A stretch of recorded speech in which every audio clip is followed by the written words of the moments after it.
Hello and welcome to MotorMotion E-Series. The 2025 season of the Sterling Parts Carrera Cup comes to this point right now. It's season 3 and it's the finale. It's round 6.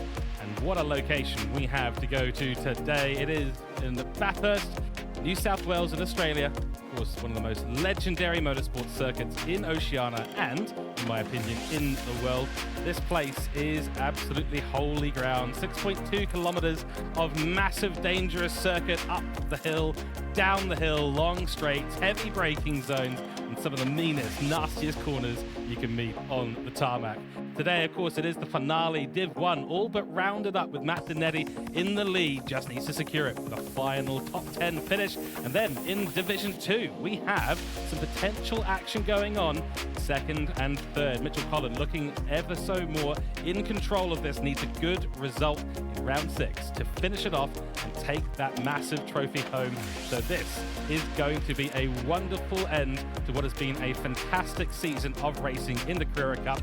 Big thanks to MotorMotion E-Series for putting this one on, and thank you to the drivers for doing so well. It's time, let's get into it. And returning to the broadcasting and commentary booth, my name is George Cook, CEO of TrackSpotTV, and MotorMotion E-Series, of course, being powered in 2025 by TrackSpotTV. And I welcome back the man who's got such good French skills, we were completely taken by surprise. Bonjour, and welcome back. I guess that's the wrong phrase. It's Trevor Byers, ladies and gentlemen.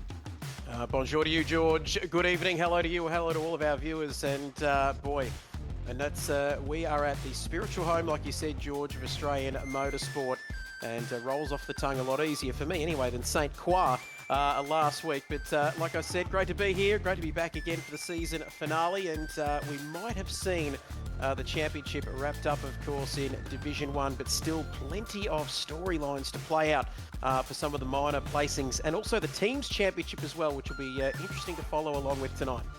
Certainly will be. No croissants, no baguettes. It's time to crack out the barbecue, and those VBs love it. So Sterling Parts, of course, in Australia, sponsoring the Carrera Cup in 2025 Season 3. Big thanks to Sterling Parts. Go and check them out online and in stores around Australia. Massive thanks for them supporting here at MotorMotion E-Series. Right, well, here's the calendar. We've gone through all but one race here. Brands Hatch is where we started the season. It was an epic, short, fast, furious drive and openings to the season. Then we went to Dragon Trail Seaside and we watched people bounce off the barriers, which was always quite a bit of entertainment, I have to admit. Very, very important round, though, was Spa. Such a critical place to get right, and we saw some absolutely astonishing performances at that legendary circuit. Then we headed over to round 4, the Red Bull Ring, for some real chaos and some very interesting mixed results. And a reverse grid day, we saw the unexpected happen all around the grid and in both divisions.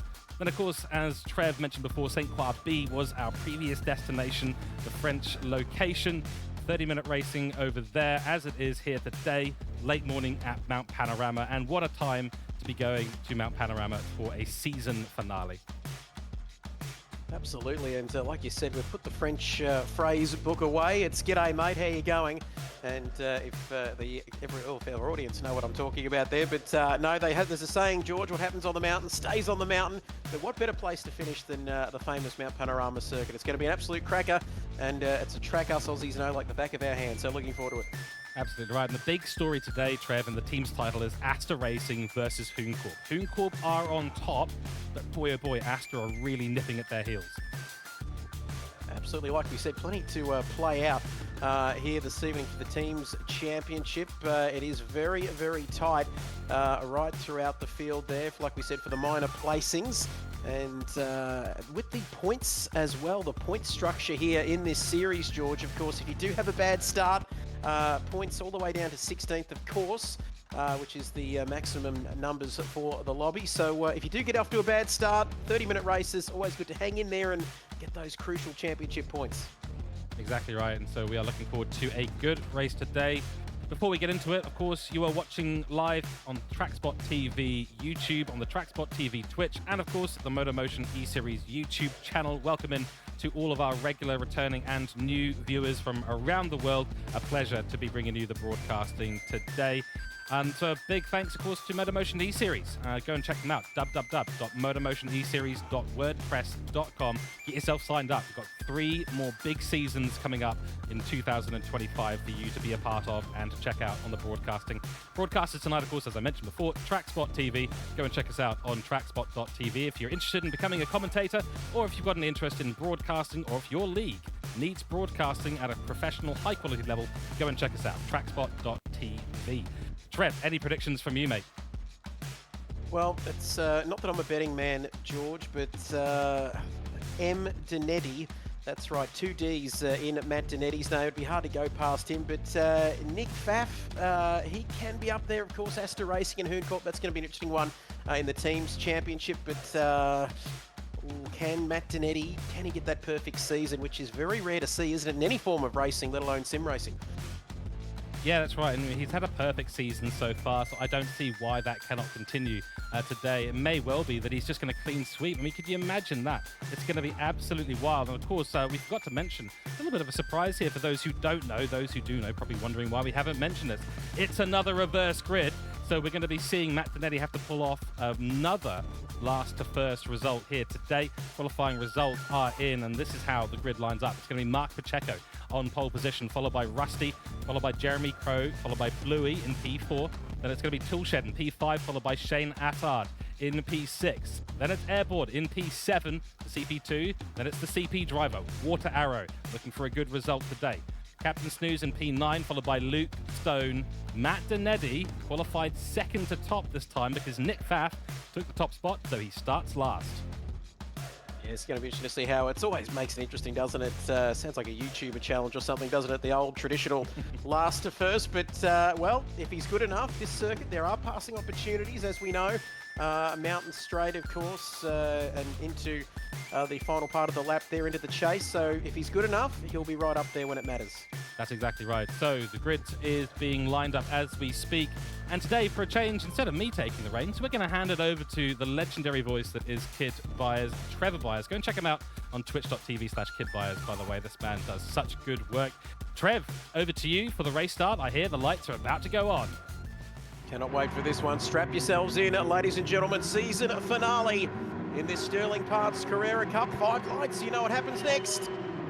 Lights out and away we go. Paco there, off to a good start, trying to hold that inside line down into turn 1 at Hell Corner, the famous Hell Corner there. Rusty runs wide and he's got company there. 2 cars in the gravel and Birdman, before we realise it, is up to second place. Then Bluey in third place now, absorbing pressure there from Toolshed as we go up Mountain Straight for the first time. Short, sharp 30-minute races here. Soft, racing soft tyres, of course, so keep an eye on that tyre wear as well as we climb the mountain for the first time. Attard there in P5.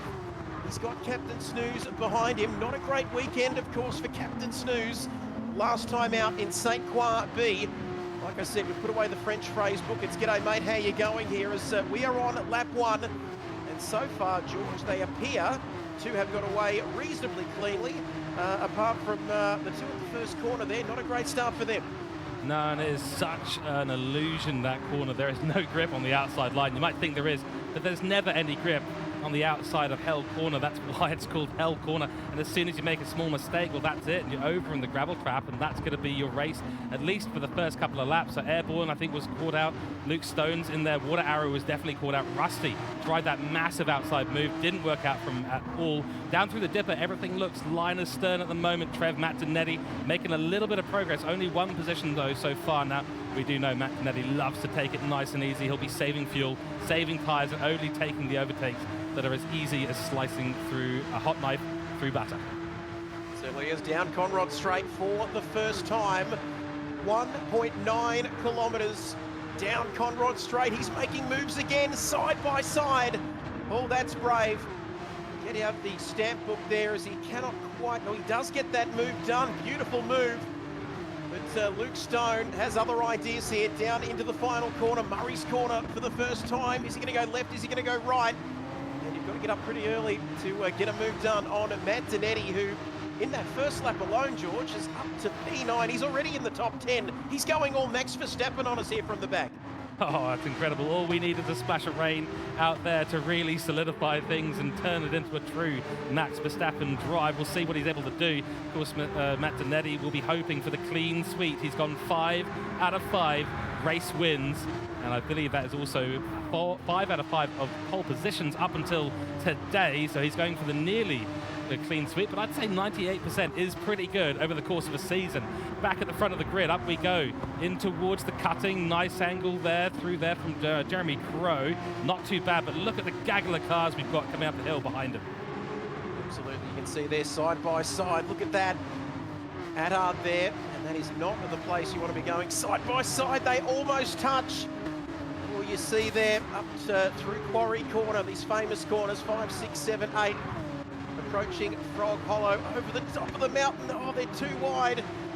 2 by 2, Noah's Ark there. Oh, and somebody's off there, George. Somebody is off. It looks like Luke Stone having a big moment. And you could see that one coming. And as much as I wanted to look away, I couldn't stop looking at that one. And Luke Stone, that's him outside the top 10. With 3 minutes gone in this opening race. We're only on lap 2, so it's going to be a recovery now for him.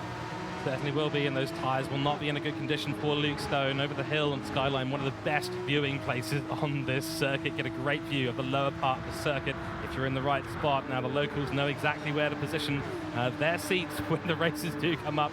The Netty now attacking Shane Attard. Shane Attard was the bottle, cork in the bottle, so to speak, up the hill. Now he's being absolutely eaten up. Beautiful move round the outside for Matt Donetti. He really is a hot knife through what looks like butter to him on the field right now. Defends against Shane Attard, coming back at him towards Murray Bend. Such a difficult corner to get right. Everyone getting through there nice and cleanly, except for Bluey. He seems to have found the inside line, letting Tilshed maybe make it a bit of an attack. No cigar on that one. And Snooze, actually almighty drive from him so far, up to P3 and starting that beautiful charge towards that beautiful car, the MotorMotion Racing Series driver of Jeremy Crow.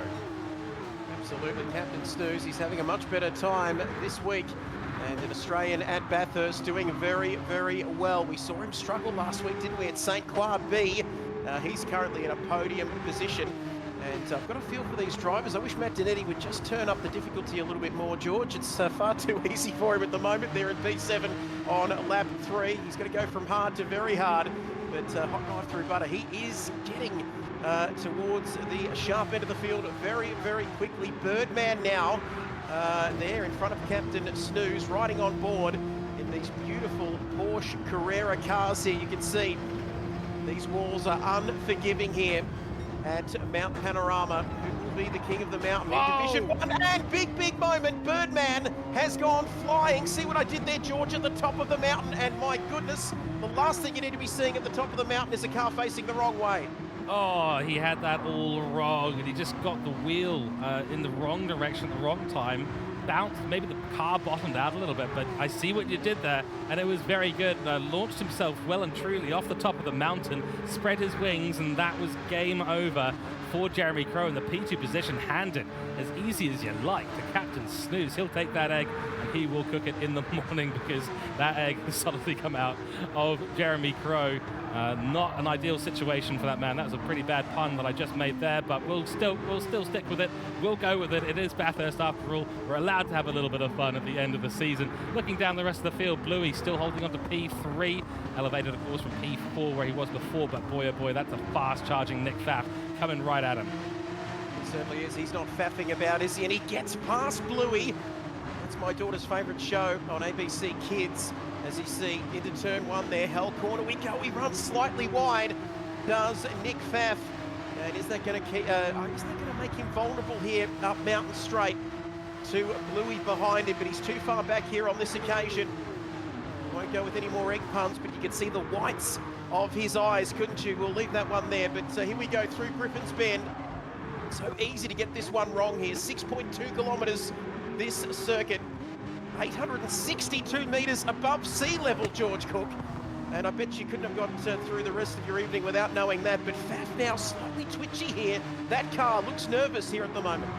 Absolutely, and I'll one-up you on that. It's 174 metres of elevation change, the largest of all the circuits in Oceania, and I believe the largest of all the circuits in the world, as I understand it. That might be slightly incorrect, but I'm pretty sure that's spot on. Nonetheless, we are well above sea level, and the air up here very thin. Whoa! Big issue there as Matt Donetti makes a big move on Bluey out of Skyline, and it was probably not really on, so elbows out for Matt Donetti, chasing after Nick Pfaff. He's already up to P4 in this race, started 11th, 7 positions gained for this man, 8 positions gained for Nick Pfaff, and Pfaff is absolutely sending it at the moment. Once again, though, I notice a fuel difference between the two. Matt Donetti is the fuel whisperer. Certainly is, and you can see they're going to all have to be tyre whisperers here too, because we're only on lap 4 as we go down to Conrod Straight with Pfaff there. And Pfaff in P3, they're going to have to keep an eye on this tyre wear here. Of course, nothing but racing softs here in this series.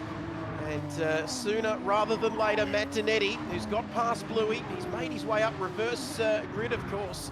Can you believe it's a reverse grid? It's incredible, isn't it? At least we've made it interesting for 4 laps or so. But Matt Donetti, through the final corner we go. Look at him go at 2:02.9, 2:03.3 that last time around. And fastest lap of this race at 2:02.565 for Pfaff 747. So currently he is maintaining that gap. But soon he's going to have nowhere to hide as we see Bluey there coming back. After that slight mistake last time around, there's Toolshed tinkering away there, fastest through that first sector. And still plenty to play out here. Do not go anywhere. Will it be Matt Donetti getting a perfect score this season? But George, he's got a lot of work to do, doesn't he, down there in P4 if he's going to get that done? Yeah, that's right. And I mean, you know, we've seen him done it before. He's able to pull these results. A little bit of a deep entry there for Toolshed's going to open up the attack from Airborne, but hopefully he does not go airborne as we head over the hill. But I have to say, a bit of a cynical choice, or maybe a sadistic choice from the series administrators. We've had a wonderful calendar. It's been absolutely brilliant, but reverse grid at Red Bull Ring, that's pretty spicy. Dragon Trail Seaside as a choice with Death Chicane, that's pretty spicy. And then he finished the season at Bathurst with a reverse grid as well. So spicy choices. Well and truly loving the cage and the choices of spice here by the MotorMotion E-Series admins and the runners of the Carrera Cup, the Sterling Parts Carrera Cup. I do have to admit, though, this is a big one for Matt Donetti for a number of reasons. His Drivers' Championship is done, Trev. This really is about finishing ahead of Nick Pfaff. Asta Racing, with a good result today, can bring home the team's title, and it's critical for Nick Pfaff to actually bring home a result that is above Matt Donetti. And if Matt Donetti's going to go for the podium, well, Nick Pfaff needs to be there all race long and really cover this off. But has he learned what Matt Donetti has been doing this season with his strategy, and has he found a way to counter it? Well, it's going to be a big question whether anybody can counter Matt Donetti here, not just pure pace-wise, but like we said, he's the fuel whisperer. As we saw last week, didn't he, George? He ran it very, very fine, but still managed to get that car home for Hooncorp Esports. The big question tonight, Teams Championship as well for the team's title between Hooncorp and Asta. So Pfaff will have to be there every step of the way. And so far, just looking at these lap times there, George, he's gone even faster through the first sector here on lap 6. He is holding his own here at the moment in P3. He is indeed, but I do wonder, I mean, we know he's the fastest man out on circuit. He got the pole position in qualifying, therefore started last position in this race. Obviously done incredibly well to get up and pass the rest of his competitors, and now into P3. But I have to admit, at what cost is this going to be to his tyre life? You know, is he pushing this car too hard? Is he letting Matt Donetti gain advantage in the strategy lap by lap? If he's not looking after those tyres as much as Matt Donetti, he may have to pit earlier, he may end up with less tyre life overall. Those lap times, which are really quick at the moment, they're going to start to drop off massively. Looking at Donetti's times, pretty consistent. But you've seen that 2:02.5 from Pfaff, fastest lap of the race, of course. So he's had a bit of an up and down. He's had faster laps, he's had slower laps. Matt Donetti, on the other hand, is being consistent out there. Absolutely, that's what it's all about, isn't it? Especially with these racing soft tyres. All about that consistency. You don't want to eat all of that chocolate ice cream in the fridge, do you, too quickly. You want to leave some for later, and that's exactly what Matt Donetti's doing at the moment. There is Bluey having a beautiful scenic drive there in P5. There's Airborne in P6, Toolshed in P7. As we go through the order down Conrod Straight once again, beautiful camera angles. As Shane Addard and the Birdman here as we take a look at that camera angle, George, up over the famous scenery, the famous hills here of Mount Panorama. Let's ride on board with Water Arrow. P10, is it going to be P9? As he comes down through the chase here, you've got to be very brave. And Birdman having none of it, but it's cost him here, George. He is off at the chase. And what began as what was a difficult day for the Birdman now is just going from bad to worse here at the moment for him. Oh, I think there might have been some contact involved there, Trev. I think Water Arrow just touched the rear end of Jeremy Crow, sent him slightly onto the grass, and that he just couldn't get the thing stopped. So I get the feeling Water Arrow is going to be taking a long walk. A long walk to the steward's office after this one. That was a huge moment at Hell's Corner as well. So the universe has certainly got it out for Water Arrow right now after what I believe was contact between the two into the braking zone of the chase. So Luke Stone up to 10th now, and you can see Rusty is the one holding down the rear of the fort next to Jeremy Crows in P11. What a miserable race this fantastic driver that he is having today out at Bathurst. I do know it's one of his favorite tracks. I do know he loves the Porsches. He's very passionate about his team, the MotorMotion Racing Team, recruited by the league runners, of course. The MotorMotion Racing Team entered by the league. They could make sure they had some representation in here. Beautifully designed car as well. I know Jeremy Crow is very proud to be racing for these guys. Has had a lot of experience actually racing with Mark Pacheco, who's in the lead at the minute. But certainly Jeremy Crow not having a great day out. Let's talk about our leader at the moment, because Mark Pacheco is doing a great job out on track. It certainly is, and I don't know about you, George, but seeing that Dick Johnson Racing livery racing around Bathurst, it just takes me back to the good old days. But now are the good old days, George. Enough about listening to the ramblings of an old Australian man, motorsport fan, of course, but Mark Pacheco into the pits. Hello, into the pit lane. Well, he's got that lead, of course, so he does have the call on strategy. As we see Captain Snooze going through there, he will take the race lead. And we can see now Paco is into the pits. Is it too early? But Matt Donetti is also coming in, George. Interesting to see as we approach half race distance here. Ooh, very interesting. In fact, a flurry of activity in the pit lane. We've got Airborne, we've got Toolshed in as well. Everyone else is just saying, you know, I just want to do that one extra lap, use the rest of the tyre. Most of them have still got about 15 or 20% life in those right-hand tyres, so it's still valid to go out there. We've seen these drivers in previous races go right to the edge of available grip on these tyres and push it really, really fast. So I wouldn't call this necessarily a difficult decision, but the fact that Donetti has decided, you know what, it's time for the undercut, it's time for me to use my fuel advantage. Oh, bit of a moment there for Snooze, and Faf follows him nearly off the barrier. That is probably why a lot of the guys are coming in just before the 15-minute mark. There's no grip, and every single time they turn to the left, that right-hand tyre does not want to provide. No, it's not giving them anything, and you can see on these racing soft tyres, you just wonder, don't you, whether they've stayed out a lap too long, although it keeps things interesting for us here in the commentary box and for our viewers at home. But look at that, through this middle part of the lap, 1.4 seconds down, George, and you can see the advantage, of course, of coming in with that undercut. They will have fresh tyres, they'll be out, most of them in clear air, and will they get the jump on those who have decided to stay out of the pit lane last time around?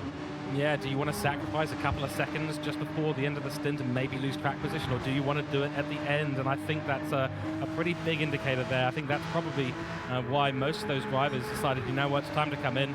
We can sacrifice a bit of time at the end because we can slow up the driver behind us and keep track position. So that's what Matt Donetti's going to be hoping, as we probably will see Captain Snooze and Nick Pfaff and Bluey and Shane Attard and Luke Stone come into the pits at the end of this lap. In fact, they have to, because fuel is going to run out on all their cars. Here we go. We're going to see another flurry of pit activity. And the real question is, where is Matt Donetti going to pop out once he comes around the main straight and through Hell Corner? That is going to be the question. Look at the fuel deficit.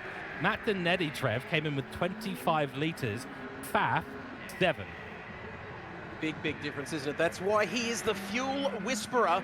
And let's have a look as we see the pit crews coming out into the lane. Another beautiful part about Gran Turismo 7 are these pit lane animations, as we see tyres going on. Racing softs, of course, is what we're using in this Sterling Parts Carrera Cup series. These pit crews limbering up there as we take a look back out onto the track. There goes Paco through into the lead. The question is, where is Matt Donetti? There is Matt Donetti. As we see our drivers, this is going to be awfully close. Matt Donetti, there he just finds a way, doesn't he? He made that pit stop a lap earlier, and he is all over the back of Captain Snooze. Is he going to catch Captain Snooze napping, George, side by side? Oh, outside line into Griffin's Bend. It's not a place to be, but he's got warmer tyres. That might just give him enough grip, and it does. Up in the P2 for Matt Donetti, and he'll start his charge after the P1 position. Could this be a second to last to first race for Matt Donetti? Critically puts a car between himself and Nick Pfaff. Nick Pfaff had to put in so much fuel on that car. He was absolutely stuck. He made up ground on Captain Snooze, but nowhere near enough to be within shooting distance. And now he has to spend the entire mountain behind Captain Snooze while he watches his nearest competitor and team's title championship contender in Hooncorp Esports driving away from him. Yes, it's a terrible feeling, that's for sure, for this man here at the moment. Pfaff, it just has not worked out, has it, in this one-stop, traditionally one-stop races, of course. 30-minute races here, of course, for the Sterling Parts Carrera Cup Division 1. We are watching here at Mount Panorama. First run in 1963. It's a thing commentators do. They just look for that extra statistic or extra little gold nugget, a fact here and a fact there, to try and get one up on each other. But I think you win this round, George. Just look at this beautiful camera angle from the back of this Porsche.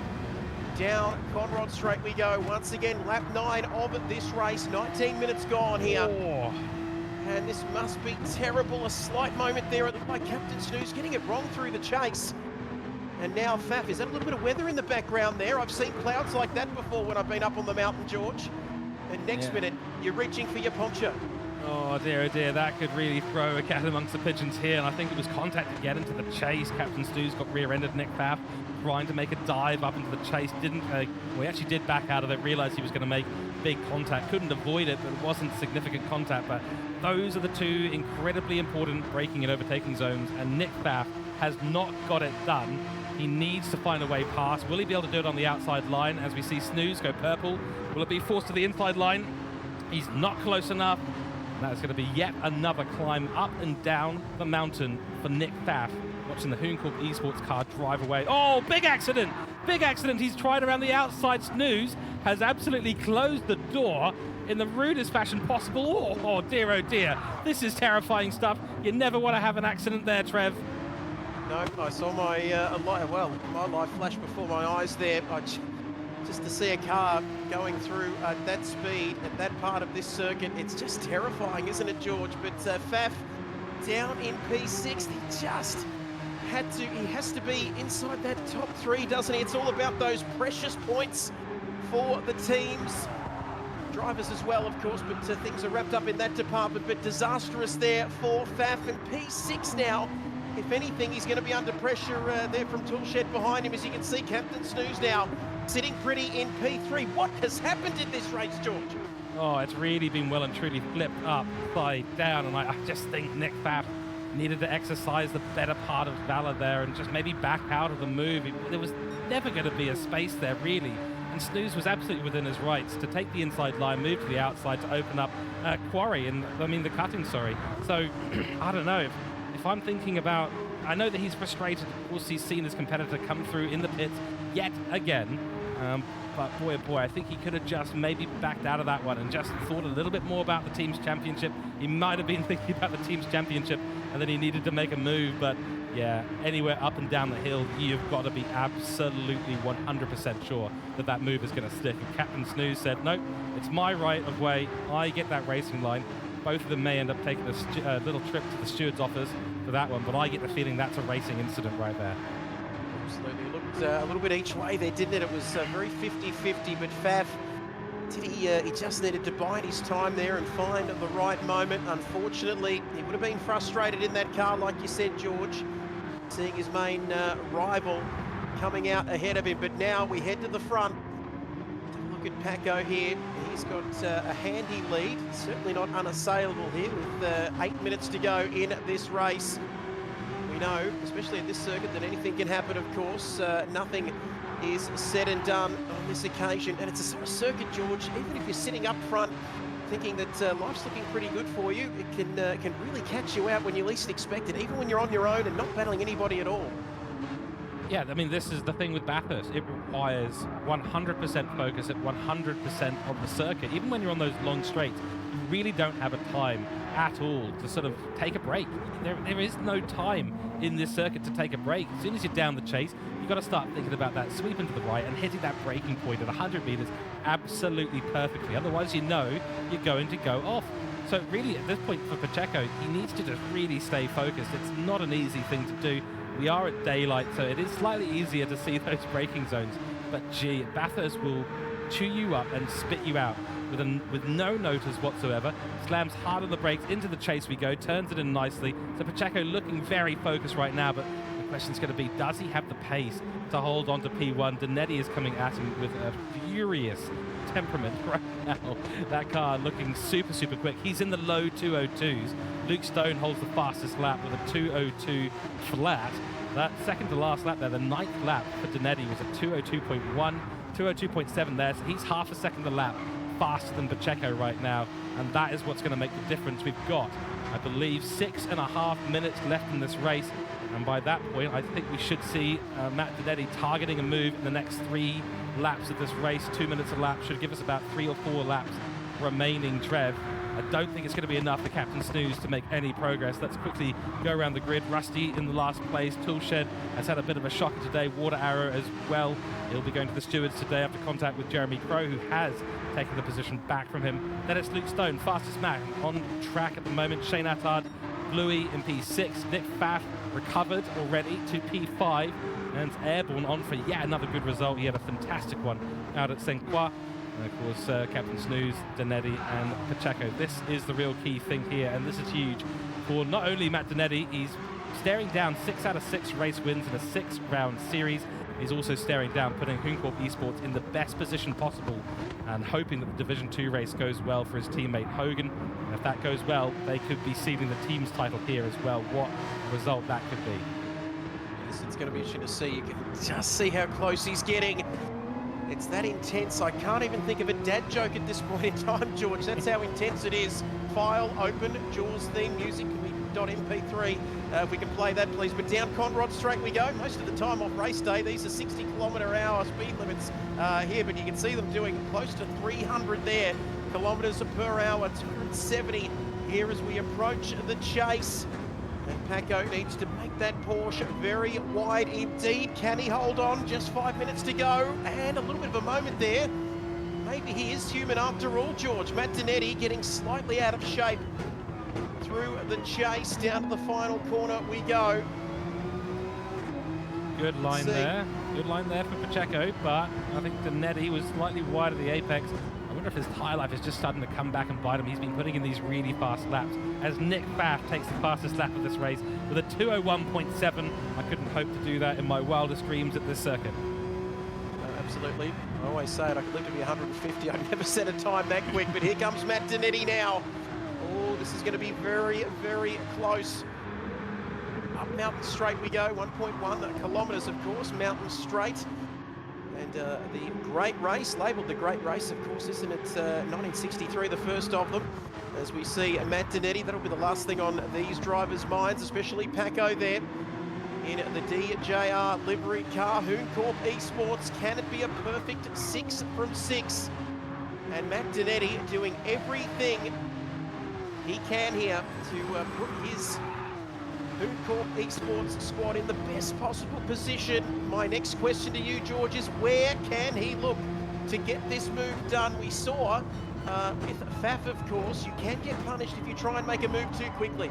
Oh, moment there for Pacheco. Well, it might be Forest Elbow. I was going to say the chase would probably be the place, but I think if there's a chance he could do it on the exit of the elbow here. Opens it up nicely. Pacheco's going to get a bad run out of this corner and does so. Nicely opened up by Donetti, and that means he's got the power on early. He'll have a massive slipstream up the Conrod Straight here. So this could be a move. Will he dance to the inside? It'll have to be because there's no room on that outside line, and this is going to be it. This is for the race win right here. It's going to be Matt Donetti on the outside. He'll hold the inside line. Pacheco tries to move in. He can't. Will he outbrake him? No.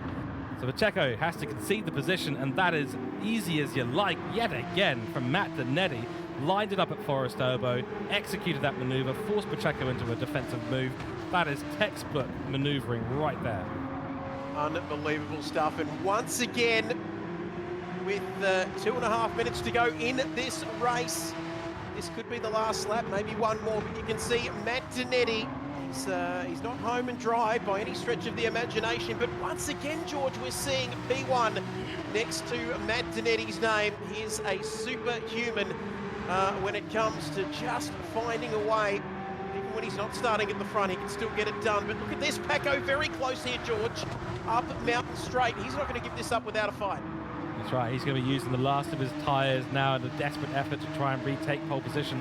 This will be, I believe, one of the first top 3 finishes for Marc Pacheco in this season. And that race win looking oh so juicy. He had his best chance today with the reverse grid. Started on pole position. He's held onto it beautifully. Very, very similar to some of the other drives we've seen around the divisions in terms of these reverse grids. Can't wait to see what Division 2 is going to be like. It's going to be absolutely wild. But yes, number 1 on the car, number 1 beside his name, Matt Donetti is on for, he's sealed up the Drivers' Championship for Division 1.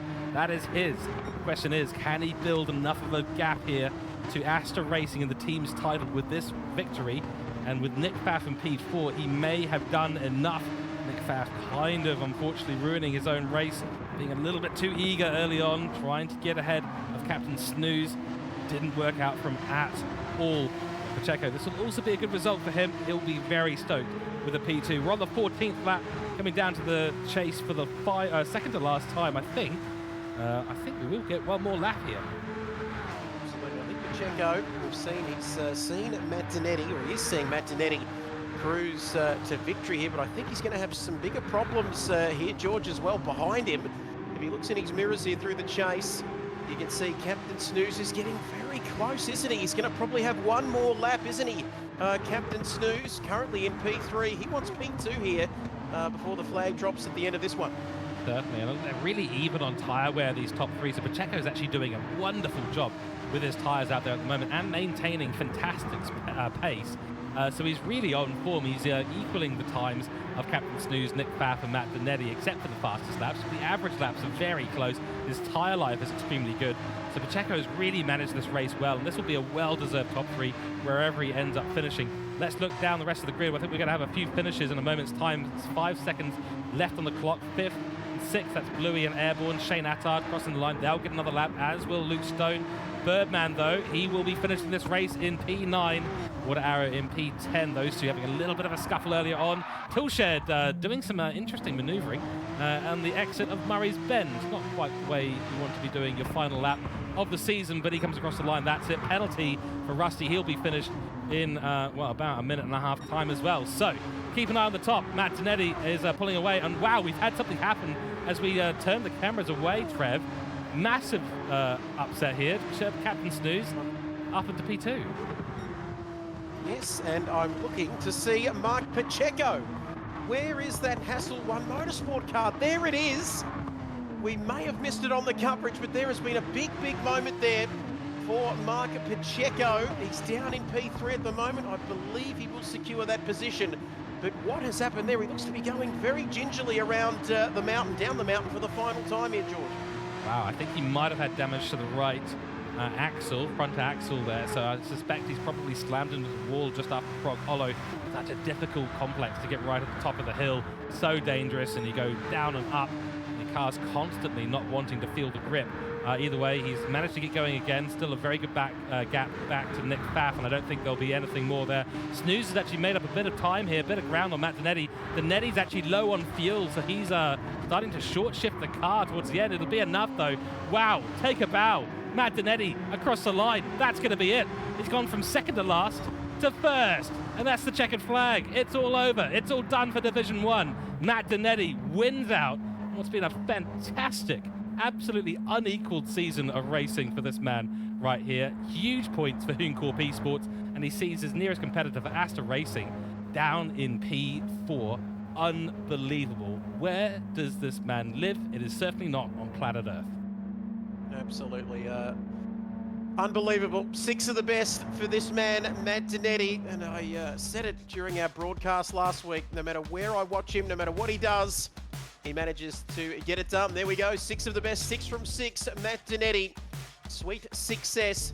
I'll stop now, George. There we go. Taking victory there ahead of Nathan Wakefield, of course. 42 points for him. Mark Pacheco having a bad final lap there. 37 points for him. Nick Pfaff, very big result in the team's championship, of course, with that 16-point difference between him and Matt Dinetti. Steve Smith in P5, Campbell Knowles in P6, Shane Addard P7, Luke Stone and Jeremy Crow 8th and 9th, Riley Easter for CP Motorsport in 10th, Drew Griffin outside at the top 11, and Rusty Nuts racing there with Craig Harcourt in P12, 13th, 14th and 15th. No result there, George, but what an opening to the season finale for Division 1. Absolutely, yeah. Fantastic racing there, and a big congratulations. We are doing the final standings calculation, so the final standings will be announced after the conclusion of Division 2. So everyone, please make sure you stay tuned, because we've got an awful lot of great racing still coming up for your viewing pleasure. Division 2 with a reverse grid. Oh, I couldn't wish for a better way to wrap out the season. Our last race will be coming up soon. We will be back after a 5-minute break. We'll see you then. Stay tuned.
welcome back, ladies and gentlemen, to MotorMotion E-Series as the 2025 season rounds itself out. We've had the final race in round 6 for Division 1.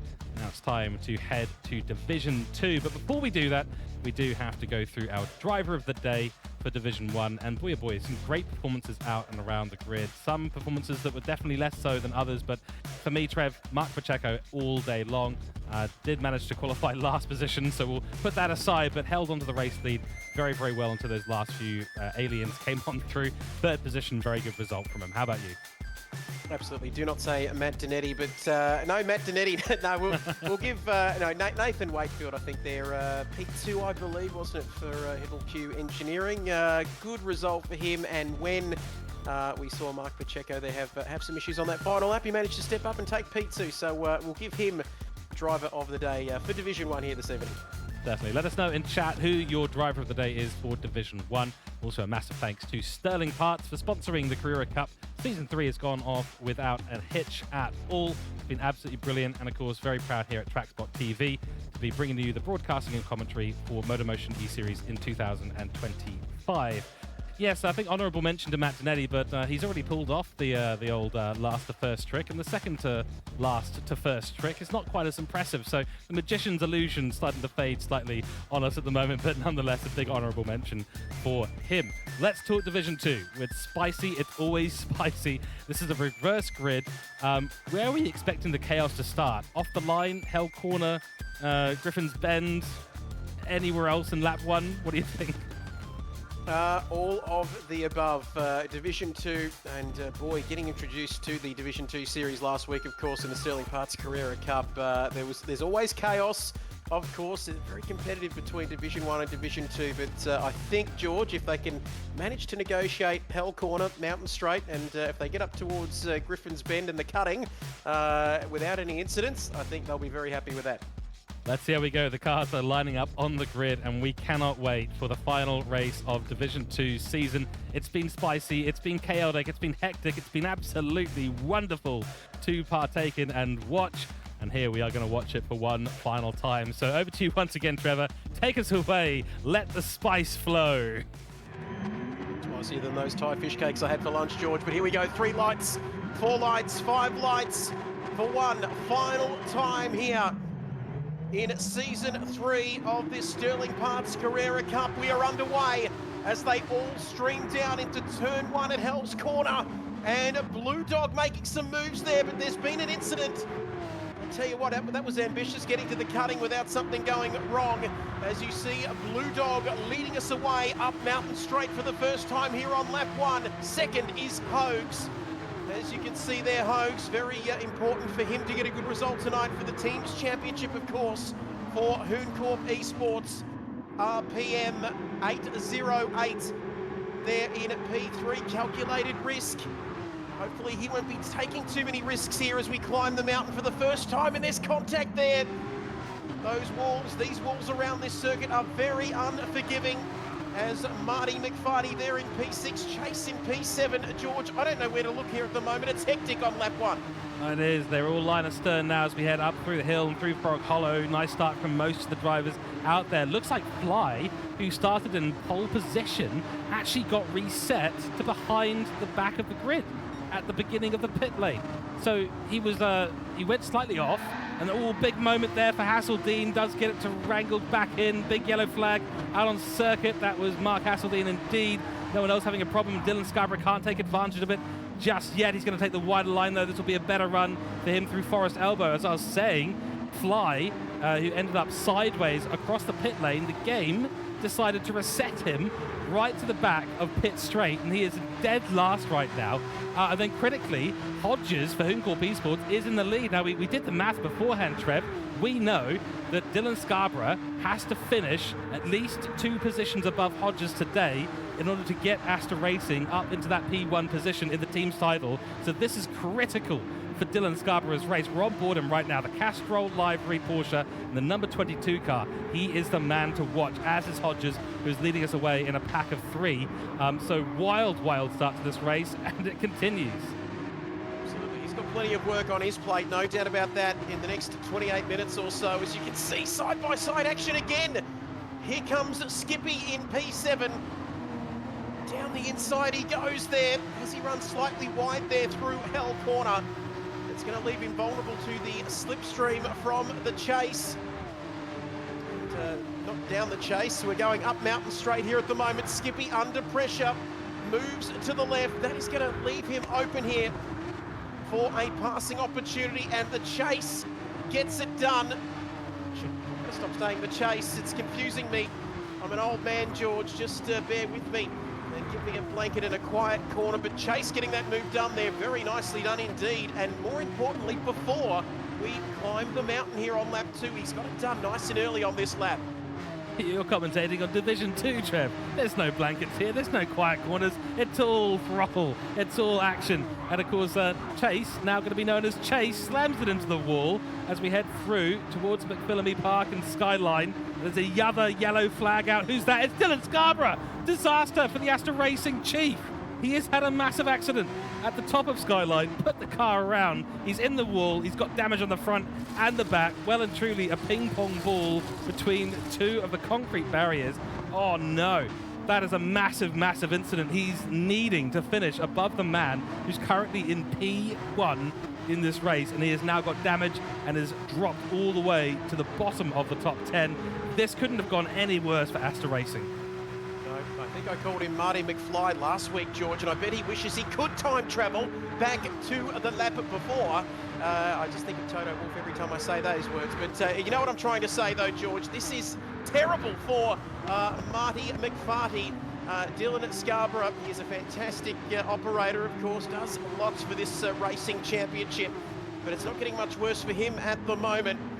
And, well, can he bounce back from this? That is the question. And don't forget, of course, about that team's championship, Astor versus Hooncorp. But he's got more things to worry about than that at the moment here, George, as we see him through to complete lap 2 of this race. On to lap 3, he's just got to stay inside that top 10, doesn't he, to get some serious points in? He needs to, yeah. He's going to make the overtake here on Griffin. So Tony Griffin, I believe, of being a privateer here today, doing excellent work, and a name that's very familiar to most of us in the Oceania scene. It's going to be outside line, though. It's going to work. Finn Griffin's bend, you don't have any grip there. Dylan Scarborough can't make it stick. He'll have to try again as we head up the hill yet again. So Dylan needs to be making more progress here. Unfortunately, the flux capacitor absolutely banned in this racing series. Not allowed to have them on the car, not allowed to have them in the pit lane, or really not really allowed to exist in the universe in general, as we all well know. Looking further down the grid, Troy Britnell having a royal battle with Uncle Mark, one of the standouts from the Red Bull Ring reverse grid, having a bit of a shocker today. Madrick not making any progress, Blue Dog, and then let's fly. Look how far back he is. That is as a result of him getting teleported by the game early on. Back to the front of the grid, and boy oh boy, it is not cooling down. No, we don't need roads, that's for sure. But no, we'll leave that one there. But Hooncorp up in P1. You've started something there, George. You do this every week, and then I just buy into it. But look at this. We've got Mr. Hodges here for Hooncorp Esports out in P1 at the moment. And could it be a perfect finish here for Hooncorp Esports? We saw Matt Donetti in Division 1, Division 2, 6 minutes into this race, lap 3, as we continue through the chase. RPM, they're catching up slightly, but not quite close enough. Calculated risk, as you can see there on your screen. Just right up behind him there, as Hazeldean as well in P4, but controlling the pace at the moment, George. He is looking good as we take a look here. Over the start-finish line we go.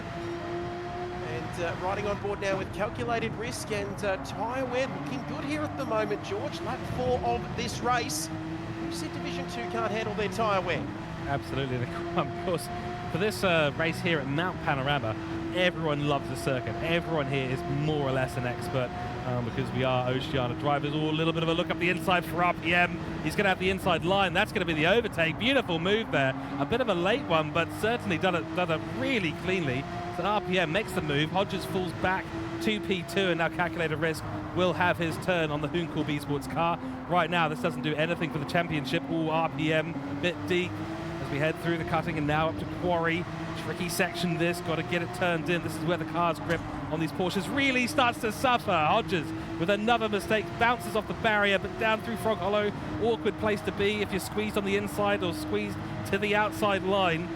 Stunning work by both of them to manage to get off the throttle enough to actually bring that back into line so close to the gravel there. The calculated risk, he's taking those calculated risks pretty much at 88 miles an hour. Yes, this is going to continue. You absolutely know it. There's a great Scott moment coming at some point in this race because it is Division 2. Looking forward to seeing what other mayhem we have as we head out the season. By the way, Trev, Mitch Collin, P4. He is our championship leader in Div 2, looking to round things out today with a good result to secure that Drivers' Championship. It certainly is, of course. Taking nothing for granted here, is he, George? He does have a considerable lead in the Drivers' Championship. He needs to, he knows what he needs to do. Throw a bit of a throwback there to the days of the Professor with Alain Prost. He would just get the result he needed, but Collins sitting pretty there in P4. And as you can see there, Hazeldine behind him as well. But Colin, he's had a terrific season, of course. As we take a look at that Hooncorp car, isn't he, Mr. Hodges, under pressure there? Hogues in P2 still, calculated risk. Not too risky at the moment. Down on that lap, 1.4, it was a 206 flat. And a Blue Dog with a 203.869, our fastest lap of the race. But RPM 808 then leading the way once again. Let's have a look. Here he comes, faster again on that lap, George, and the tyres, fuel, all looking very nice indeed. Lap 5 of this race. Are we expecting the usual strategy in the 30-minute races? Are we expecting that pit stop around half race distance, do we think?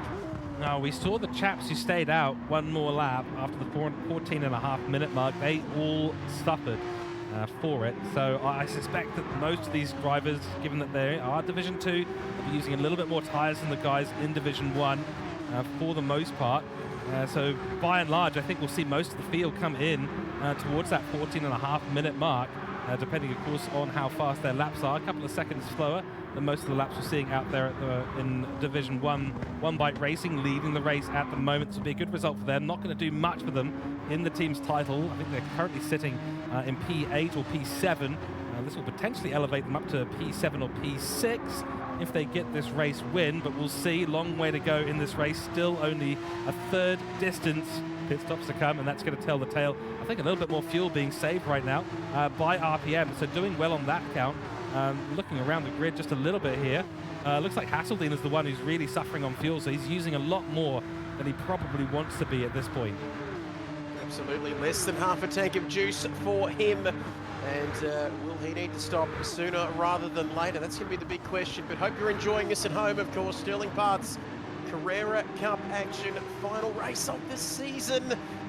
Oh, that's hard in your mouth stuff, isn't it? When you can have big moments. I've seen plenty of them over the years through down Conrod Straight into the chase, down into Murray's Corner. There goes Skippy the Bush Kangaroo in P7 for him, and Marty McFarty is up there in P8, so still all is not lost, George.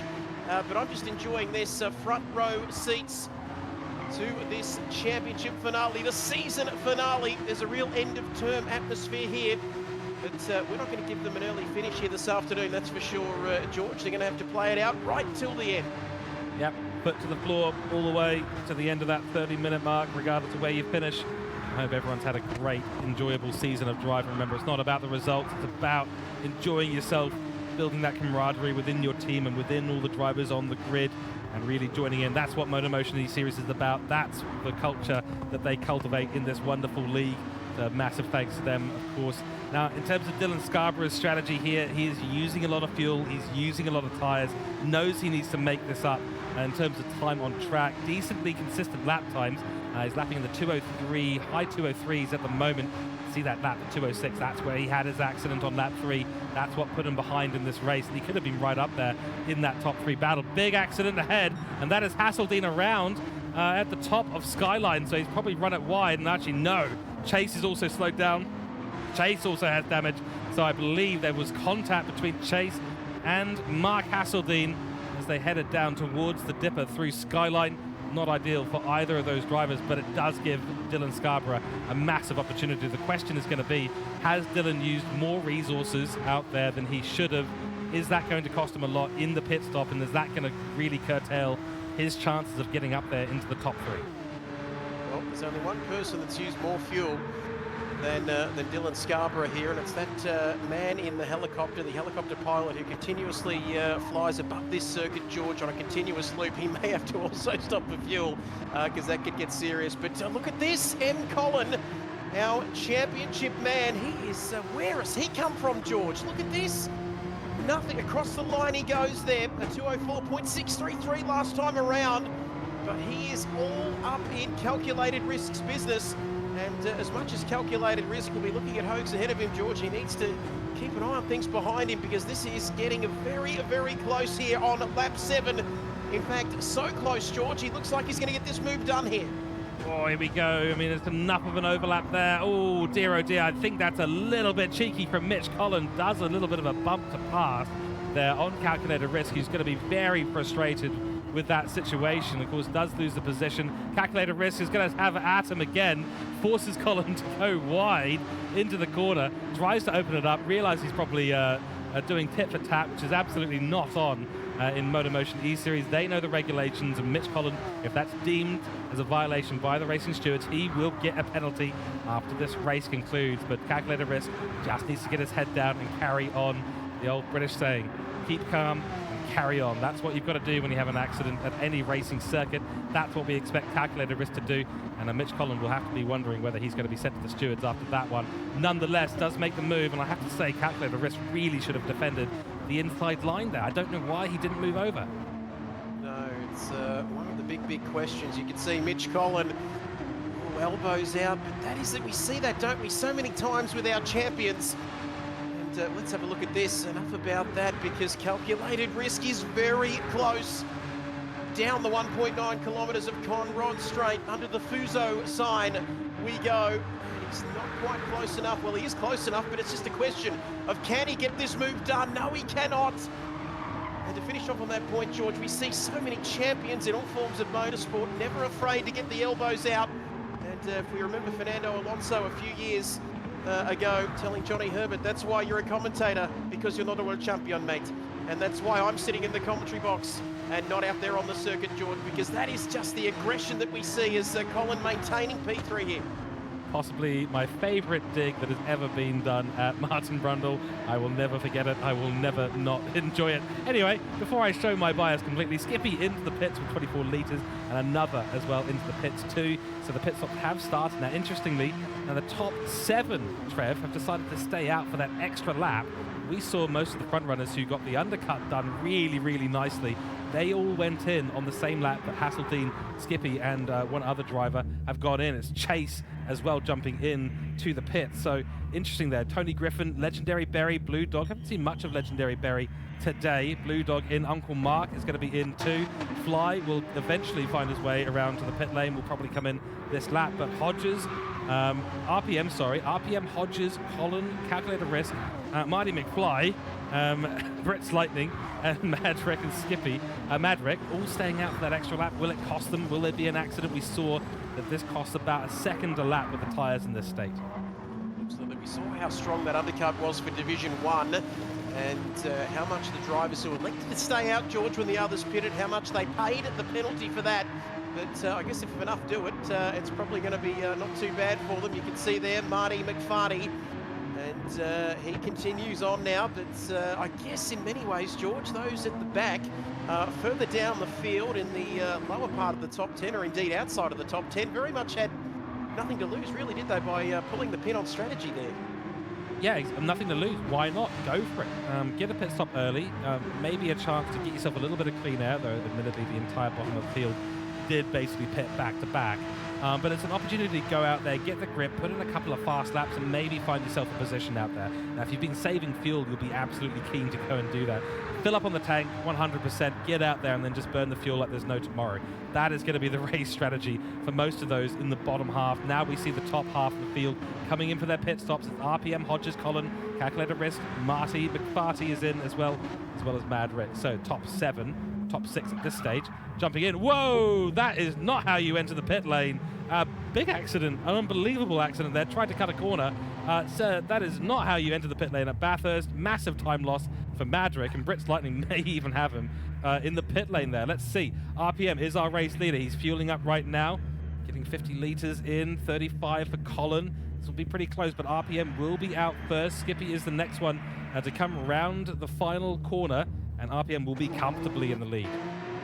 Absolutely out of the pit lane he comes. Madrick there doing, oh, and there's a penalty here with, is that Hodges for Hooncorp? And this could be very big, George, of course, with the team's championship battle. What has happened there for Hodges? Oh, I believe that is going to be a cutting the pit line entry lane, so it's easy to do on the entry. So if you drop a couple of tyres across the white line on entry, you will pick up a 3-second penalty. Same can technically be done on the exit, but it's very much more difficult to do that because of the autopilot out of the pits. So that's going to be a 3-second penalty for Hodges, and that basically gifts Mitch Collin the P2 in this race, all but seals the Drivers' Championship with that. So Mitch Collin will be absolutely stoked, and he will get a visibility of that on the car ahead while he's driving around. Oh, Hodges trying to build a gap, but he's pushing too hard. It's cold tyres still. Got to let them get up to temperature, otherwise you're just going to be driving on ice skates, and that's a terrifying moment there as RPM is round. Big moment. RPM is, oh my goodness. We see it so often, don't we? And in fairness to RPM, once you do have a mistake at the top of Mount Panorama, there isn't a lot of room to move. They do the old Austin Powers 3-point turn, don't they? Who can remember that famous scene? But Marty McFarty, there's a lot going on ahead of him here, George. He's up to P6. So still, it's not, what I'm saying is there's still a chance here. Even if it's 1 in a million, there's still a chance for Marty McFarty. Certainly is. Hodges serves the penalty, drops to P4. Now this is really critical. We need, Asta Racing needs to finish, that's P6, Marty McFarty needs to finish at least 2 positions above Hooncorp Esports Hodges. That's who we're on board with right now, so that's the critical race. Hodges is actually coming into the target sites of Chase right now, so he could be under a lot of pressure for an overtake. Just overcooked his tyres too early in the stint and has made a couple of mistakes that lap, as well as serving the 3-second penalty. You can see that last lap at 2:30. Everyone else is going to be much less than that. Skippy actually up to P3 in this race with the early pit stop, so there's the power of the undercut right now. Absolutely brilliant work by Skippy and CP Motorsports. Yep, absolutely, that undercut. We talked about how powerful it was in race 1, as that's a very quick sector. Personal best there for Skippy, and out of nowhere, he's hopped into P3 in this race, and still, we've got 10 minutes to go, so plenty of racing action coming your way in this season finale, but he's sitting very nicely indeed. And Mitch Collin, he's got calculated risk for company here, George, and calculated risk is approaching him very quickly. I mean, but Moses part the seas. You know, Mitch Collin came out of nowhere, made a decent pit stop, nothing particularly special, hasn't been saving a lot of fuel or tyres respective to the rest of the field. And then Hodges goes and gets a 3-second penalty, who was ahead of Mitch Collin. And then we had, of course, RPM, who binned it into the wall. So, yeah, well and truly, he's walking between 2 raised bits of ocean at the moment is Mitch Collin, and he's been handed Division 2 on a silver platter, as well as the race win. Calculated risk, ooh, a little moment there on the exit. Going to help his chances on a fight and overtake, but yeah, well and truly, and there we go, there's the back marker. Our final place in Fly for Rusty Nuts Racing is going to be lapped in short order with 9 minutes left to go. 9 minutes left to go of Season 3 of the Sterling Parts Carrera Cup. That is a sentence I am not particularly proud or pleased to have to say, because it's been such exciting racing, Trev. I'm pretty gutted that we've only got 9.5 minutes left. Yeah, same here, George. Don't be, and I only just sort of made my debut in round 5, of course, at St. Croix B. But don't be upset it's finishing, George. Let's be happy that it happened and we're on this journey together. As you can see there, Mitch Collin, he's really got to go with the flow. That's just following on from your Moses comment there. I guess Moses really knew how to go with the flow, or stop it entirely, but enough about that. But Mitch Collin, here we go. And look at this. He's under all sorts of pressure here from calculated risk. Fastest on that lap. Don't give me any signs of rain, George, because you know how I go with this. If there's a few spots of rain on our camera lens, I think we're going to be okay in the final 8 minutes of this season. And it seems terrible to say that, of course, but like we said, let's just enjoy the ride here for the next however many laps in the 7.5 minutes remaining in this one. Skippy now, and Marty McFarty, P5 for him. How far can he get here? He's not going to be able to do it, is he? But you never know. It's never over until it's over, George. He needs to finish well ahead, doesn't he, to get that team's championship for Aston Motorsport, but I don't think he's going to get it done. Yeah, you can spend 7 days in the bush and you can still get bit by a snake in the last second before you step back in your car to return to civilized society. So that is the nature of Bathurst. It'll bite you right at the end of the race. In fact, that's when it really likes to pounce on people. So we shall see. Skippy is really holding up Dylan Scarborough at the moment. Wide entry there and a slide for Skippy. Not going to be helping his cause. Dylan Scarborough will get a massive slipstream, as will Chase. But yeah, Hodges has moved up into P3 again. That's bad news for Dylan Scarborough and Asta Racing. They have to finish 2 positions ahead. So right now, I don't even know what you think if you're Asta Racing. If you're down the pit lane right now with Dylan Scarborough out on track, you're going, Hodges, I really wish you would make a little bit more of a mistake. The 3 seconds was great. Can we have more of that, please? Maybe get the voodoo doll out, drop it in the water that's been parted by Mitch Collin, and start that voodoo ritual and get yourself a mistake out of Hodges. Hodges going defensive, but doesn't like the view of the 2 guys he's got behind him. Skippy being one of the faster drivers in this division, and Dylan Scarborough, his arch nemesis in terms of the team title. But Hodges has done a wonderful job. Despite the penalty for Hooncorp Esports, got a roaring start to this race, put himself in points contention and just needs to stay a couple of positions ahead of Dylan Scarborough, and that'll be it. Hooncorp Esports will take the team's title. Unbelievable finish to this season. They call it the great race. The Bathurst 1000, of course. This is a great race as well. Marty McFarty, that's ambitious. Trying to get through, find a way past, willing himself to get past Skippy there on that occasion. He's trying to go left, he's trying to go right. He's not going to get the job done there on this occasion. He's running out of time. He can see, can't he, the Hooncorp Esports car of Hogues just ahead of him. But unfortunately for him, he's got Skippy between him and Hogues there in P3 at the moment, and he's also under pressure there from Chase. And this circuit, it's much more than motorsport, George. It's a religion, as was that Chase having a moment there in the background. Oh, it certainly was, and we were saying prayers in the church that is Bathurst for that man. Did manage to find his way back on track, had another moment through the dipper, holding way too much speed. So that is the evidence of tyre life starting to drop off. You get to that point, 50% tyre life with the tyres, just stop responding in the way that you've had them for the last few laps, and you've got to adjust really, really quickly when that starts to happen. Chase not quite doing that as he headed through McPhillamy Park and just got it all wrong through the top of the hill. Another opportunity here for Dylan Scarborough. Can he make the move on Skippy? P4 would be better than nothing. Will he dance to the inside? Will he dance to the outside? He's chosen the outside line. Deep on the brakes for Dylan Scarborough. Is it too much? It's way too much. He's actually been hit now by Skippy, who's really willing to make contact there. Not the greatest racecraft by either driver, I have to admit. But Skippy will retain the position. Dylan Scarborough just outbraked himself on that one. Absolutely, he's retained the position, but it was ended up being almost a 0-all draw there, wasn't it, between those 2 drivers? But you can see Skippy in P4. Let's take a look at the business end of things on lap 13 of this race. Is it going to be calculated risk? Is it going to be Mitch Collin? And as we know, the mountain decides who's worthy, George, don't they? As you can see here, calculated risk getting awfully close as he runs slightly wide there on that occasion through Griffin's Bend. Climbing the mountain here. Lap 13 of this race. 2-3 laps left. He's had a big moment. Calculated risk there. Has got all out of shape, and that's going to give Mitch Collin the breathing space he needs, George, potentially, only with a couple of laps to go here. Any extra oxygen 174 meters above the pit lane is useful for the car, it's useful for the driver's brain. That will certainly give a little bit more brain power to Mitchell Collins as he takes a deep breath.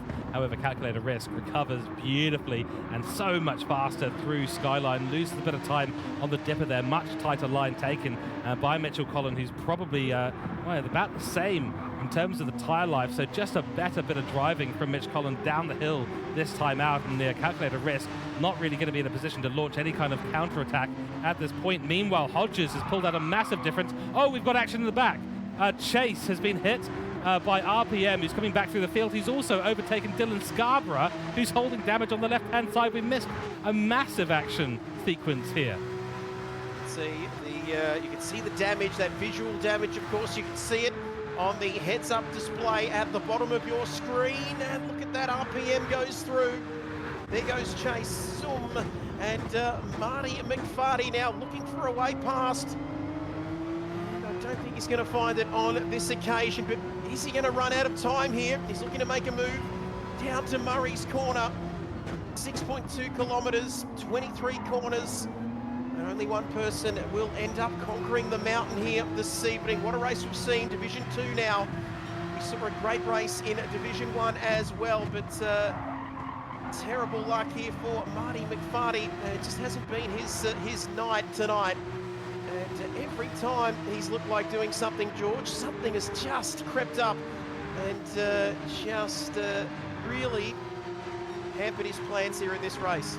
Yeah, I think the pressure might just have got to him. He is the owner of Astor Racing. He's one of our league admins, wants a good result for his team, but between Nick Pfaff not getting the results he's needed through the season, Matt Donetti's absolute domination in Div 1, it's been really on his shoulders to make this happen and make this work. He has got a race win to his name. A little bit of a moment on the exit of the cutting. Not comfortable position for him to be in.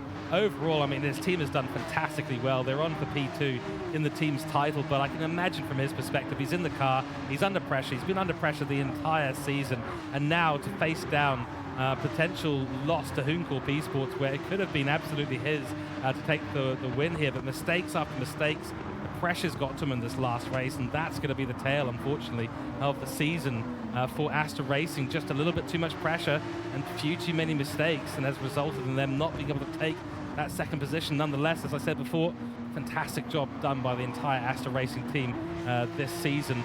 But Hodges is going to be the one who's going to have the points here, unless he makes a horrific mistake.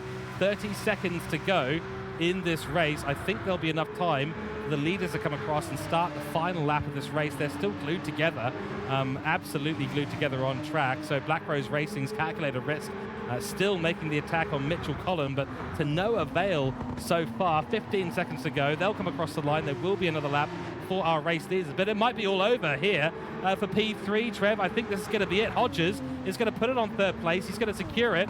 Weird line through the Murray's Corner. The final time, 1 second to go. Time has ticked over. That's checkered flag for Hodges, and Hooncorp Esports, given the results at the moment, look like they might have taken the team's title. Chase in P4, RPM in P5, Dylan Scarborough P6, Skippy in P7. It'll be Troy Britnell, Blue Dog, Hasseldean, Berry, Tony Griffin, Uncle Mark, Fly, and back to our leaders for the final lap. Trev, over to you, and we'll start the calculation of the final points and the final standings of Season 3.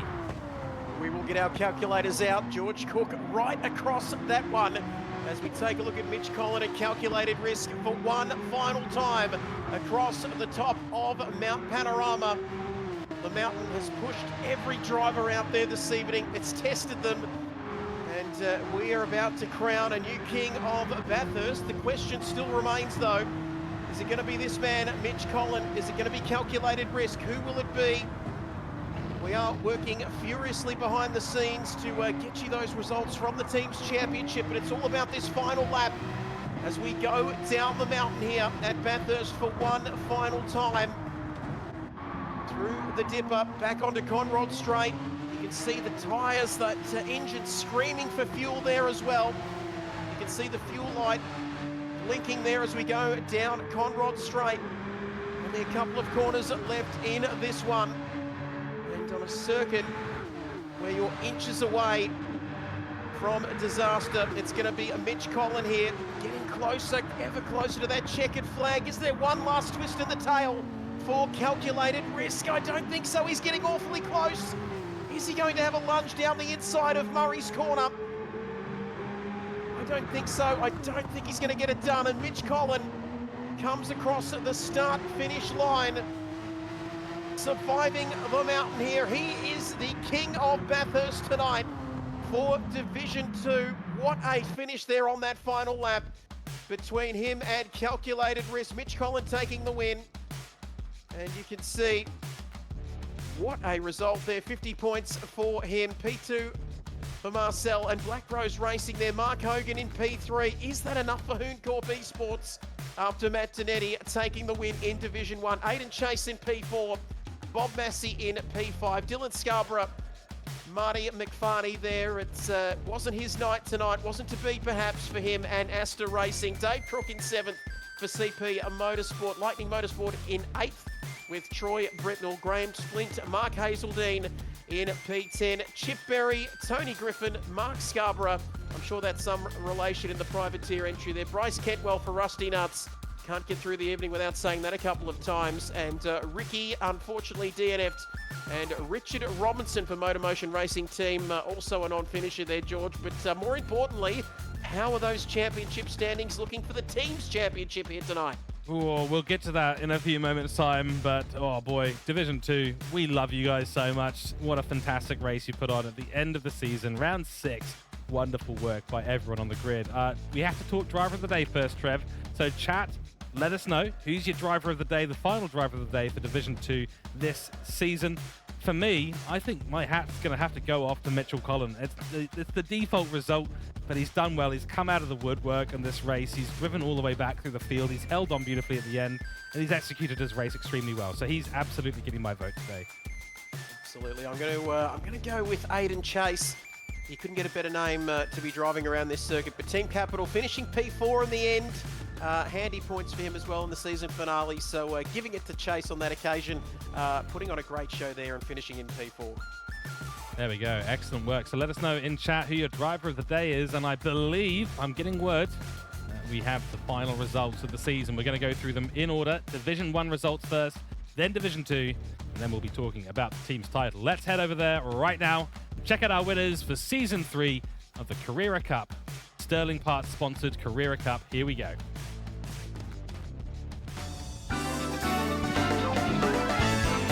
And it is, as you can see on your screen, Matt Donetti, 300 points. That is 6 out of 6. 6 race wins out of 6 races total in the season. And for Hooncorp Esports, he has driven an absolute masterclass. Nick Bath, P2 on 234 points, followed by Luke Stone in P3. For Lightning Motorsport, 187 points. A close finish to Nathan Wakefield in P4. For Hive IQ Engineering, Camel Knowles, P5. For CP2, Riley Easter at P6, CP Motorsport on 135 points. Then it's Shane Attard, Glenn Mead, Steve Smith, Scott Taylor, Drew Griffin, Jeremy Crow, Mark Pacheco, Craig Harcourt, and Aidan Sampson, the rest of the field. But boy, oh boy, those top 3 in Division 1, Trev, have given us an absolute show, and big congratulations to you all, especially Matt Donetti, who is our Season 3 Division 1 champion for the Sterling Parts Carrera Cup. What more can we say? And incredible. He's bowled a perfect game there, hasn't he, with that 300 score. But 6 out of 6. I feel a little bit bad now, George, that I came along in round 5. But fantastic season. And as you made mention of there just before, absolutely incredible entertainment. Short, sharp races. We love it. Division 1 really getting the job done in that department. It's been fantastic, and it's been an absolute pleasure to be even just a very small part of it this season. Absolutely right. Now let's take a look at our Division 2 results. Here they are on screen. And it is Mitchell Collin, 246 points. He is well clear of the field by about 63 points there. Collin Racing Team, he is the team owner. He has driven that team beautifully all the way through. All his drivers absolutely love him. And boy, oh boy, he has put in the effort here in Division 2 and takes home the championship for Division 2. He is our Season 3 Division 2 Sterling Parts Carrera Cup champion. Congratulations, Mitchell Collin. Then it is Ricky Atwell and P2 on the podium on 183 points. It was close at the end there, just ahead of Dave Crook for CP Motorsports. Troy Britnell on P4, followed by Dylan Scarborough for Astor Racing, what could have been this season 4 points clear of 4th, 6 points clear of 3rd in the overall championship. And then it is Marcel Albertin for Black Rose Racing, followed by Mark Hasseldine, owner of Hassel One Motorsport. Then Aiden Chase for Team Capital, Mark Hogan for Mark Hogan for Hooncorp Esports. It's not Mark Hoon for Hogan Corp Esports. It's Mark Hogan for Hooncorp Esports. In 10th place, it is Richard Robinson for MotorMotion Racing Team, followed by Bob Massey, Chip Berry, Graham Splint, Stephen Harrison, Bryce Kentwell, and Mark Scarborough, brother of Dylan Scarborough over there. 24 points to his name, privateer, jumping in for a couple of races. Impressive by the top three in this series, and a mix of teams there. Definitely a big mix-up from the Division 1 guys. Absolutely, and still Mitch Collin, always very easy to just take your foot off the accelerator pedal coming into this final race with a big championship lead, but still managed to get it done quite convincingly there in the end, and rounding off his season in fantastic style. And great to see, look how close it is there for the minor placings as well, George. Always very keen to keep an eye on some of the other places right throughout the rest of the championship standings. Exactly right. And of course, all of these results will feed into your driver profiles, into the overall selection for races coming up and series coming up in the rest of the season. And now, I believe it is time for what we've all been waiting for. Who has taken it? We've had a mad battle between Hooncorp Esports and Asta Racing at the end. Who has taken it? Here we go. We've got the final results coming up on your screen right now. And it is by 10 points. Hooncorp Esports take P1. They are our Sterling Parts Carrera Cup Season 3 team champions. Congratulations to Hooncorp Esports, the entire team, and the admins in the background. Well done. 10 points was a very, very small margin across a very long season of intense racing between two divisions. Asta Racing only 10 points away. Commiserations to them. Oh, so close, yet oh, so far. But nonetheless, a P2. Be very, very proud at Asta Racing, and I'm sure they are opening the champagne bottles for that P2 result regardless. Then it is Lightning Motorsport on 361 points. Column Racing Team, a very, very good result in fourth place on 330 points, followed by CP Motorsports, 311 points. Then it's One Bite Racing, Black Rose Racing, Team Capital, CP2, Hive IQ Engineering, the remainder of your top 10. A very close battle there for the last position in the top 10, as you can see. 1 point in it between P9 and P10. 2 points in it between Hive IQ Engineering and Diffusion Race Engineering. And equal points between Diffusion Race Engineering and Hassel 1 Motorsports, decided, I believe, by overall race position results and final finishes. Then it is Gridline Racing on 181 points. Not the season that they've won. They've gone from heights in the previous year, 2024, down to the bottom of the grid, but it's not all here happening here for this year in the Carrera Cup. They've got a long way ahead of them. Then MotorMotion Racing Team, and last but not least, Rusty Nuts Racing. But that championship battle at the top there between Hooncorp and Asta, absolutely wonderful to watch that play out throughout the season. It's been fantastic, hasn't it? And you can see a great testament to just how close it was all season long. 10 points. Unbelievable there, the end result there in the championship standings. But Hooncorp, congratulations to them. They are a force, aren't they, George, in the world of not only sim racing, but real-life racing as well. And commiserations to Asta Racing. And like we said, 10 points in the end. But I'm sure they'll come back bigger and better for next season. Certainly will. And that, ladies and gentlemen, rounds out our coverage here at TrackSpotTV of the Sterling Parts Carrera Cup, brought to you by MotorMotion E-Series Season 3. What an absolutely brilliant bit of racing. And this, bear in mind, is the first out of 4 series of racing at MotorMotion E-Series this year. Coming up in early/mid-April, it is the TrackSpotTV Manufacturer Masters, where we're going to see teams, manufacturers, battle it out on track in Group 3 cars and Group 4 cars. That's going to be super exciting. We are stoked to be the primary sponsor of that event here at TrackSpotTV. Then, of course, it is the TCR Cup coming up after the mid-season break. And then finally, it is the premiere of MotorMotion E-Series. The GT3 Championships will be making a return for yet another season of racing. 10 rounds a pop for those last 2 races of the season. We are so excited to be covering that. We're going to have familiar names back in the commentary box all year long. And big thanks, of course, to MotorMotion E-Series, all the admins, all the stewards, and all the work that they do in the background to bring such good racing atmosphere for everyone involved. Thank you to the drivers in Division 1, Division 2. Thank you to the drivers and owners of the teams. What a wonderful series you've put on for us here. And we are super, super stoked to be powering MotorMotion E-Series this year as TrackSpotTV. You can check us out, TrackSpot.tv, our website for broadcasting for your league. And of course, if you want to become a commentator, or if you're interested in broadcasting, go and get in touch through the website as well. We're happy to hear from anyone. Nonetheless, Trev, before we say a final goodbye here, I know you've only been involved in a couple of races here, but I'm sure you're eager for more, and a pleasure having you in the commentary box as always. Always the pleasure's all mine, George. But no, it's been fantastic, albeit in the final 2 rounds of this Carrera Cup season. But cannot wait for season 4, of course, like we said, coming up very, very shortly. But it's been fast, it's been frenetic, and I don't want to hear you say those words, final goodbye, George, because I'm just going to keep talking because I don't want it to be a final goodbye. But it's been a pleasure to be alongside you, and can't wait for what's ahead for TrackSpotTV and MotorMotion E-Series. It's going to be terrific. Remember, you can sign up for upcoming race series. The 2025 season has only just begun at MotorMotion E-Series. www.motormotioneseries.wordpress.com. Also on Facebook and now Discord as well. Go and get involved. You are more than welcome to come racing at what we think is definitely one of the best oceanic GT7 leagues in Oceania. And that is going to be essentially, I'm sorry to say it, but that's going to be our final goodbye here. My name is George Cook. I've been joined by numerous legendary commentators from TrackSpotTV over the course of the season. But a goodbye from us here. It is George Cook and Trevor Byers signing off. Have a good rest of your season break. We'll see you back here for the TrackSpotTV Manufacturer Masters. Thank you all so much. Good evening, good night, and goodbye.